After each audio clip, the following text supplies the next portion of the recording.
안녕하세요. 반갑습니다. 저는 정형외과 의사 이승환입니다. 오늘 영상이 제가 9번째 올리는 영상이 되겠습니다. 지난번 올렸던 이 테니스 엘보우 영상을 많이 봐주셔서 예상보다 구독자분들도 많이 늘었고요. 앞으로 주 1회 이상 꾸준하게 좋은 영상으로 찾아뵐 수 있게 노력하겠습니다. 오늘 제가 준비한 내용은 발 뒤꿈치 통증에 관한 것인데요. 제가 외래에서 환자를 보다 보면 발바닥 통증, 그 중에서도 발 뒤꿈치 통증으로 오시는 분들이 상당히 많아요. 발 뒤꿈치 통증은 여러 가지 원인에 의해서 발생하는데 크게 나눠보면 저는 한 세 가지 정도 원인을 말씀드릴 수 있을 것 같습니다. 첫 번째는 직업적인 원인인데요. 직업적으로 많이 걷고 서 있고 할 수밖에 없는 분들이 계세요. 예를 들면 영업하시는 분들, 마트에서 물건 관리하시는 분들, 선생님들, 이런 직종이 대표적이고요. 또 잊지 말아야 할 것이 주부님들도 여기에 속한다고 봐야겠습니다. 왜냐하면 집안일들의 대부분이 서서 할 수밖에 없는 일들이니까요. 두 번째는 스포츠 레저 활동입니다. 최근에는 스포츠와 레저 활동이 워낙에 대중화되어 있어서 대부분 한두 가지 정도는 관련되어 있으실 거예요. 테니스, 골프, 러닝, 등산 등이 원인이 될 수 있고요. 세 번째는 과체중입니다. 역시 최근에 과체중이나 비만의 비율이 많이 높아지고 있죠. 과체중이 되면 결과적으로 발바닥에 가해지는 부하가 증가하기 때문에 당연히 발바닥 쪽에 여러 가지 문제를 유발하게 됩니다. 이러한 원인들에 의해서 발 뒤꿈치 통증이 발생을 하게 되는데 문제는 이 통증들이 한 가지 원인에서 기인하는 것이 아니라는 점이죠. 즉 대표적인 발 뒤꿈치 통증의 원인이 족저근막염이기 때문에 발 뒤꿈치가 아프다고 하면 무조건 족저근막염을 생각하는데 사실 원인이 신경압박이나 골절 같은 다른 데 있을 수도 있거든요. 당연히 이 원인을 정확하게 감별하고 접근하는 게 매우 중요하겠죠. 오늘은 제가 이런 부분을 굳이 병원에 가지 않더라도 어느 정도 자가로 진단할 수 있는 통증 지도를 하나 소개해 드리겠습니다. 지금 화면에서 보시는 것이 제가 만든 발 뒤꿈치의 통증 지도인데요. 보시면 이 지도에는 부위별로 9개의 통증 위치를 구분해서 표시하고 있습니다. 지금부터 이 9가지 위치에서 각각 발생하는 통증 원인들에 대해서 간략하게 소개하고 관리하는 방법도 안내해 드리겠습니다. 나한테 해당하는 부분만 보고 싶다라고 원하시는 분은 아래에 표시된 색인을 보시고 원하는 부분의 영상만 보셔도 좋겠습니다. 먼저 화면에서 1번 통증 부위에 해당하는 질환은 족저근막염이 되겠습니다. 족저근막염은 발 뒤꿈치 통증의 80%가량을 차지할 정도로 가장 흔한 원인이 되겠고요. 진단에 있어서 중요한 두 가지 특징이 있는데 하나는 전반적인 발 뒤꿈치 통증에 더해서 화면에 보이는 저 붉게 표시된 부위를 압박했을 때 날카로운 통증이 유발되는 특징이 있습니다. 이 압통 부위를 모형에서 보시게 되면 발바닥을 길게 주행하는 족저근막과 발 뒤꿈치뼈가 연결되는 부분이 되겠는데요. 특히 중앙 부위에서 약간 내측을 압박했을 때 강한 통증이 유발되게 됩니다. 또 한 가지 특징은 이 통증이 아침에 일어나서 첫 발을 디딜 때 혹은 오래 앉아 있다가 일어서면서 처음 디딜 때 강하게 나타나고 막상 보행을 하다 보면 통증에 둔감해지는 양상인 경우가 흔합니다. 이러한 족저근막염의 경우 치료는 기본적으로 휴식을 취하는 것인데요. 먼저 내가 어떤 부분에서 무리하게 체중 부하를 하고 있는가, 직업적인 이유인지, 스포츠 활동인지, 과체중인지 등을 잘 살펴서 조절할 수 있는 부분에서 최대한 체중 부하를 줄이기 위해 노력하셔야 합니다. 그리고 진통소염제를 복용하고 체외 충격파 치료나 스트레칭, 신발 깔창 사용 등의 방법으로 잘 관리하시면 대부분 수술 없이 좋은 결과를 얻을 수 있습니다.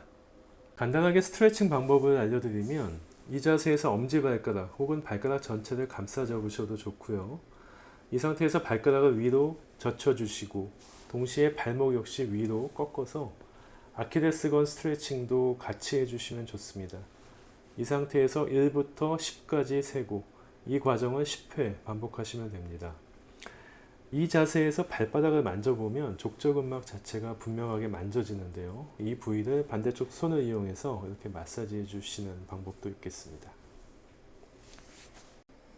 2번 통증 부위에 해당하는 질환은 아킬레스 건염인데요. 아킬레스 건염은 2번 위치에서 생길 수도 있고 3번 위치에서 발생할 수도 있는데 일단 먼저 2번 위치에서 발생하는 아킬레스 건염을 설명드리겠습니다. 아킬레스건은 이 모형에서 보듯이 종아리 근육과 발 뒤꿈치 뼈를 연결하고 있고 우리 몸에서 가장 강하고 굵은 힘줄이 되겠습니다. 아킬레스건은 우리 몸의 체위를 지지하는 기능을 하고 달리기나 점프 등의 활동을 할 때에는 많게는 체중의 6배에서 8배에 달하는 과도한 부하가 걸리기 때문에 파열과 같은 급성 손상의 위험도 크고 혹은 반복적인 활동에 의해서 만성적인 건염 역시 발생하기 쉬운 부위가 되겠습니다. 아킬레스 건염에는 두 가지 형태가 있을 수 있는데요. 지금 말씀드리는 이 부위의 아킬레스 건염은 아킬레스건이 발 뒤꿈치 뼈와 연결되는 부위에 발생하는 아킬레스 건염인데요. 보통 아킬레스 건염이 대부분 과도한 활동에 의해서 발생하는 경우가 많지만 이 경우에는 그다지 활동이 많지 않고 비교적 체중이 많이 나가는 중년층 환자에게서 발생하는 경우가 흔하게 있습니다. 즉 과도한 활동이나 운동보다는 과체중과 반복적인 부하 그리고 힘줄 자체의 퇴행성 변화 등이 원인이 될 수 있고요. 주로 아킬레스건과 발 뒤꿈치뼈 연결 부위에서 통증이 시작이 돼서 발바닥 방향으로 묵직한 통증이 이어지는 양상을 보이게 됩니다. 이 경우의 치료는 휴식을 취하고 과도한 체중 부하를 줄이기 위해서 활동의 조절 및 체중 감량 등을 시도해 보아야겠습니다. 필요한 경우 진통소염제를 복용할 수 있겠고 통상적인 아킬레스건 스트레칭이 도움이 될 수 있겠습니다. 3번 통증 부위에 해당하는 질환 역시 아킬레스 건염인데요. 앞서 말씀드린 아킬레스 건염과는 부위가 좀 차이가 있죠. 앞에서 말씀드린 아킬레스 건염은 발 뒤꿈치 뼈와 연결되는 부위에서 발생하는 건염이고 여기서 말씀드리는 아킬레스 건염은 이 힘줄 중간 부위에서 발생하는 건염이 되겠습니다. 이 경우는 젊은 연령층에서 스포츠나 레저 활동을 무리하게 하고 발생하는 경우가 흔하고요. 해당 부위를 눌렀을 때 통증이 발생하고 힘줄 자체가 두껍게 부어있는 양상을 보일 수 있습니다. 이 경우에도 치료는 마찬가지여서 휴식을 취하고 스트레칭을 하고 필요한 경우 부목을 착용하거나 진통소염제를 복용하시고 경과를 지켜보게 됩니다. 대부분은 휴식을 취하면서 회복되는 경우가 많지만 경우에 따라서는 이 건염이 만성화될 경우 옆에 그림에서 보시는 것과 같이 아킬레스건 파열로 연결될 수 있기 때문에 주의가 필요하겠습니다. 4번 통증 부위에 해당하는 질환은 후종골 점액낭염이 되겠습니다.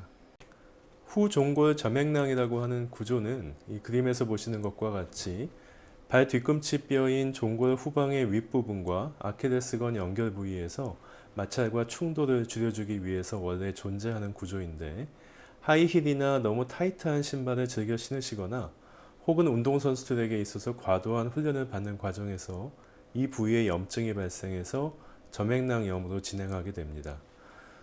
증상은 주로 발 뒤꿈치뼈의 윗부분이 붉게 변하고 붓고 눌렀을 때 통증을 유발하는 압통이 관찰될 수 있고요. 이 경우에 치료는 일단 여유 있는 신발을 신으셔야 합니다. 하이힐이나 타이트한 신발 대신 뒤가 열려 있는 종류의 신발을 신으시고 과도한 운동이나 활동을 제한하고 필요할 경우 진통소염제를 복용하면서 조절하시면 대부분 좋은 결과를 얻을 수 있습니다. 5번 통증 부위에 해당하는 질환은 뒤꿈치 패드 증후군이 되겠습니다. 뒤꿈치 패드라고 하는 것은 옆에 그림에서 보시는 것과 같이 우리가 단단한 지면을 걸으면서 체중을 실을 때 피부 바로 위에 뼈가 있을 경우 그 충격이 너무 크기 때문에 쿠션 역할을 하기 위해 존재하는 구조인데요. 나이가 들고 과체중이 되면 이 조직이 퇴행성 변화가 오고 위축이 돼서 정상적인 기능을 하지 못하게 되기 때문에 특히 딱딱한 바닥을 맨발로 걷게 되면 상당한 통증을 경험하게 됩니다. 통증의 위치가 족저근막염의 경우와 유사하기 때문에 혼동하기 쉬운데요. 뒤꿈치 패드 증후군은 통증 부위가 체중이 직접 가해지는 발 뒤꿈치뼈 중앙에 주로 발생을 하고요. 반면 족저근막염은 뒤꿈치의 중앙보다는 다소 앞쪽, 안쪽에 나타나게 됩니다. 이때 치료는 역시 부하를 줄이기 위해서 활동을 제한하고 체중을 감량하고 또 탄력을 잃은 뒤꿈치 패드를 보완하기 위해서 인공적인 뒤꿈치 깔창이나 푹신한 신발, 슬리퍼 등을 착용하는 방법이 있겠습니다. 6번 통증 부위에 해당하는 질환은 연령에 따라서 달라질 수가 있는데요. 소아인 경우에는 세버시병을 의심해야 하고 성인이라면 종골 점액낭염을 의심해야 합니다. 세버시병은 주로 성장판이 열려있는 소아에게서 발생하는 질환인데요. 옆에 그림을 보시면 좌측은 성인의 뒤꿈치뼈인데 형성이 이미 완료되어 있습니다. 반면 우측은 소아의 뒤꿈치뼈인데 보시다시피 성장판이 열려있는 것을 알 수 있고요. 이 상태에서 이 뒤꿈치뼈에 연결되어 있는 아킬레스건이 지속적으로 견인력을 작용하게 되면 아킬레스건 연결 부위에서 시작을 해서 이 성장판에 따라서 염증성 통증이 유발될 수 있습니다. 이러한 현상은 특히 활동량이 많고 스포츠를 많이 하는 초등학생이나 청소년기에 흔하게 발생을 합니다. 이때 주로 휴식을 취하면 바로 호전이 되고 성장이 완료되어 성장판이 닫히고 나면 자연히 해결되는 질환이 되겠습니다. 만약 성인에게서 이 뒤꿈치 돌출부에 통증이 있다면 그건 종골 점액낭염을 의심해야겠는데요. 그림에서 보시듯이 발 뒤꿈치뼈는 후방으로 돌출되어 있는데 이 돌출부를 보호하기 위한 장치로 점액낭이라고 하는 조직이 있습니다. 그런데 장거리 달리기 같은 과도한 활동을 하거나 아니면 하이힐, 타이트한 신발 같은 불편한 신발 습관을 가지고 있는 경우에는 이 부위에 염증이 발생하고 통증으로 인해 활동에 제한이 생길 수 있습니다. 이 경우 휴식을 취하고 여유 있는 신발을 신고 과도한 운동이나 활동을 제한하면 자연히 호전되는 질환이 되겠습니다. 7번 통증 부위에 해당하는 질환은 스트레스성 골절입니다. 스트레스성 골절은 외상성 골절과 구분해야 하는데요. 보통 교통사고나 낙상, 추락 등에 의해서 발 뒤꿈치뼈에 외상성 골절이 발생하는 경우는 우리가 선행사고를 특정할 수가 있죠. 하지만 스트레스성 골절은 그런 특정 사고와 연관지을 수는 없고 미세한 외상이 반복적으로 작용해서 발에 실금을 만드는 외상을 의미합니다. 주로 장거리 달리기를 하거나 군인들의 구보 훈련, 축구나 농구 같은 스포츠, 무용 같은 활동을 하다가 발생할 수 있습니다. 보통은 수술이 필요하지는 않고요. 기본적으로 원인이 되는 과도한 활동을 제한해야 하고 단기간 부목이나 보조기를 착용하고 체중 부하를 제한할 필요가 있겠습니다. 이렇게 통증과 붓기를 조절하면서 경과를 보면 대부분 자연 치유를 기대할 수가 있습니다. 8번 통증 부위에 해당하는 질환은 압박성 신경병증이 되겠습니다. 이 경우는 신경 말단, 즉 신경의 작은 분지가 근육 등에 의해 압박되어 신경 증상이 발생하는 질환이 되겠습니다. 옆에 그림에서 보시다시피 경골신경에서 나온 작은 가지가 내측을 감고 돌아가서 뒤꿈치뼈의 아래쪽을 주행을 하는데요. 이 신경에 문제가 발생을 하면 불편한 부위가 신경을 따라서 분포하는데 그 증상의 위치가 족저근막염하고 겹치기 때문에 감별하기가 조금 어려울 수 있습니다. 이때 족저근막염과 구분하는 방법은 족저근막염이 날카로운 통증이라면 이 경우는 신경통이기 때문에 뻗치는 듯한 방사통이 나타나고 전기가 오는 듯한 화끈거리는 느낌을 받게 되고요. 또 족저근막염은 대부분 아침에 첫 발을 내디딜 때 통증이 심하고 그 이후에는 통증이 둔감해지는데 이 압박성 신경병증은 그와 달리 시간이 지날수록 불편함이 더 심해지는 양상을 보이게 됩니다. 압박성 신경병증은 신발을 느슨하게 신고 스트레칭을 많이 해주고 경과를 보는데 호전이 안 되면 주사요법을 시행해 볼 수 있고요. 그러고도 상태가 좋아지지 않으면 수술적인 치료가 필요할 수도 있겠습니다. 9번 통증 부위에 해당하는 질환은 비골건염이 되겠습니다. 비골건염은 바깥쪽 복숭아뼈를 감고 돌아가는 비골건에 발생하는 힘줄 염증이 되겠습니다. 장시간에 걸친 달리기나 무용, 스케이트, 야구 등과 같이 발목에 부하가 많이 걸리는 스포츠 과정에서 발생하는 경우가 많이 있습니다.